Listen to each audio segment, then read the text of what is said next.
Pourquoi est-ce que je vous recommande d'utiliser LinkedIn de manière régulière pour votre carrière professionnelle? C'est ce qu'on va voir dans cette vidéo. Alors bonjour à tous et bienvenue sur AideBTS-MUC, AideBTS-MCO. Bienvenue dans cette vidéo. Aujourd'hui on va parler d'un sujet que j'ai encore jamais trop parlé, c'est de LinkedIn. Donc moi-même j'ai un profil sur LinkedIn et il y a beaucoup de personnes dans la distribution et le commerce qui ont un profil sur ce réseau social qui est autre qu'un réseau social comme Facebook ou un autre. Et la différence c'est que c'est vraiment sur l'univers professionnel.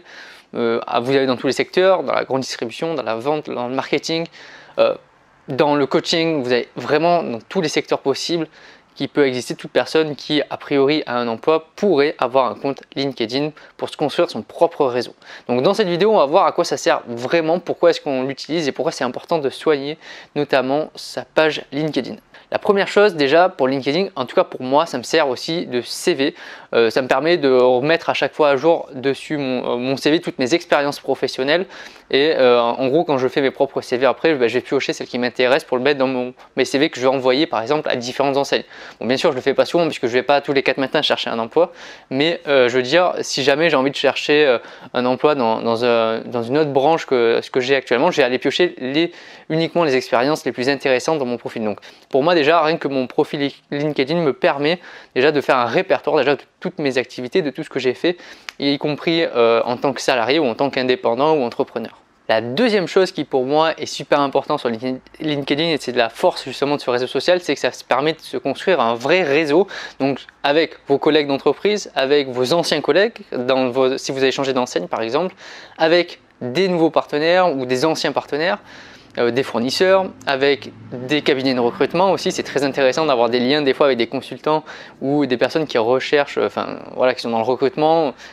Et du coup c'est super important parce que pour vous déjà vous avez peut-être une chance qu'on va vous proposer quelque chose. C'est pas vous qui allez aller vers les entreprises mais c'est les entreprises qui vont venir vers vous. Et moi ça m'est arrivé 2-3 fois déjà récemment où on me contactait justement pour un poste, une opportunité à saisir. Bon, que j'ai refusé parce que actuellement je suis en poste déjà dans mon entreprise déjà et plus j'ai mes propres projets à côté, donc je n'avais pas nécessité de changer. Mais des fois on peut vous proposer une opportunité beaucoup plus importante que ce que vous avez actuellement, même sans faire cette recherche, et en plus vous êtes en position forte puisque c'est vers vous qu'on vient et c'est pas vous qui recherchez cet emploi. Donc vous avez en tout cas sur les côtés avantages salaire, vous pouvez ou autre avantage qui peut exister, vous pouvez facilement jouer dessus parce que c'est pas vous qui avez besoin de ce travail, mais c'est eux qui ont besoin de vous. Et ça être dans cette position, c'est super important. La troisième chose qui me permet, en tout cas pour moi au quotidien, c'est pour ça que je le compte. Avant je le faisais pas du tout. Maintenant je me connecte régulièrement sur le compte LinkedIn, voire tous les jours. Pourquoi? Parce que ça permet d'avoir l'actualité un peu de ce qui se passe dans votre secteur. Donc vous avez la possibilité, tout comme sur Facebook, de suivre justement des enseignes sur LinkedIn. Bon, moi je suis Auchan, Intermarché, Leclerc et compagnie, ou des fournisseurs. Et ça vous permet d'avoir un peu une veille concurrentielle un peu de ce qui se passe, les événements qui arrivent.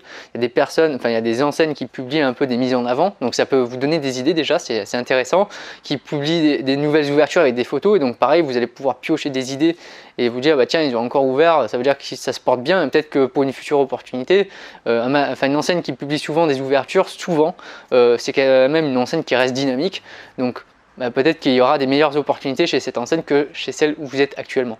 Donc c'est vrai que c'est bien pour avoir un petit horizon de ce qui se passe sur le secteur, de suivre assez régulièrement sur LinkedIn les entreprises qui sont dans votre secteur. Une quatrième fonction que vous pouvez utiliser sur LinkedIn aussi, c'est rechercher des fournisseurs directs. Vous allez avoir beaucoup de commerciaux et de représentants qui ont un compte LinkedIn parce que ça leur permet d'étendre facilement et de communiquer sur leurs offres pour leur réseau.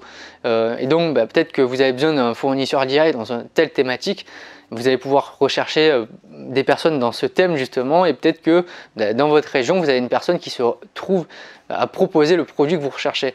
Alors bien sûr c'est spécifique à chaque enseigne puisque chez les intégrés ça sera plus compliqué à intégrer des fournisseurs directs, alors que chez les indépendants comme le Système U ou Leclerc ou un autre type de magasin en alimentaire ou non alimentaire, peut-être que vous allez avoir des libertés et vous allez pouvoir choisir ces différents fournisseurs sur ce réseau social.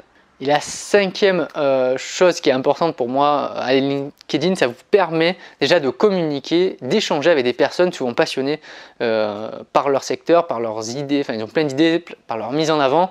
Ça permet de parler à des gens qui connaissent vraiment bien votre secteur, Ça vous permet d'avoir des retours d'expérience, ça vous permet de partager vos idées et d'avoir un retour de personnes sur ce que vous avez fait. Parce que peut-être que des fois dans le magasin, vous n'avez pas forcément un bon retour de la part des personnes, tout simplement parce qu'ils ne vous l'ont pas dit ou ils n'ont pas l'habitude de vous le dire. Et là, peut-être qu'en publiant, vous allez avoir des gens qui vont soit vous donner leur avis positif, et dans ce cas, ça va vous réconforter, ou sinon, ils vont peut-être vous donner des points d'amélioration possibles à mettre en place pour avoir une opération encore plus importante. Également, ça se permet vraiment de se construire son propre réseau, il faut le dire. C'est super important le réseau, puisque quand vous avez un problème, vous faites appel directement sur LinkedIn à votre problématique, et là, du coup, peut-être qu'il y a des personnes qui ont été dans le même cas, qui vont partager exactement ce qui leur est arrivé, ce qu'ils ont fait, et peut-être que vous allez trouver des opportunités qui sont très intéressantes, que vous n'aurez pas forcément trouvé sur Pôle emploi, sur d'autres réseaux sociaux ou sur des annonces quelconques que vous pouvez trouver sur des sites internet ou ailleurs. Et donc des fois c'est très rapide quand vous avez un réseau, vous avez une problématique, vous envoyez votre problématique et vous allez forcément avoir des retours. Donc c'est pour ça que je vous recommande vraiment d'utiliser ce réseau social. Alors évidemment elle n'est pas du tout sponsorisée ou autre cette vidéo, c'est vrai que c'est quelque chose que j'essaie de vous donner les meilleurs conseils justement, vous en tant qu'étudiant et futur manager aussi dans le commerce et la distribution, et moi je trouve ça super important d'être vachement informé, savoir un peu ce qui se fait ailleurs. Ça vous permet d'avoir vraiment des idées, et moi c'est vraiment ça que je recherche avant tout, c'est vraiment des idées que je recherche sur ce réseau social. À vous maintenant de l'utiliser selon vos besoins et selon ce que vous avez envie de faire vraiment et ce que vous recherchez vraiment. Donc j'espère que cette vidéo vous aura plu. Si ce n'est pas déjà fait, abonnez-vous bien sûr à la chaîne YouTube, et bien sûr rejoignez-moi sur Aide BTS MUC sur le site. Vous avez tous les liens en description si vous voulez réussir et gagner du temps pour avoir votre BTS MUC ou BTS MCO. On se retrouve très bientôt pour une nouvelle vidéo. Portez-vous bien, bonne révision à tous comme d'habitude. Bye.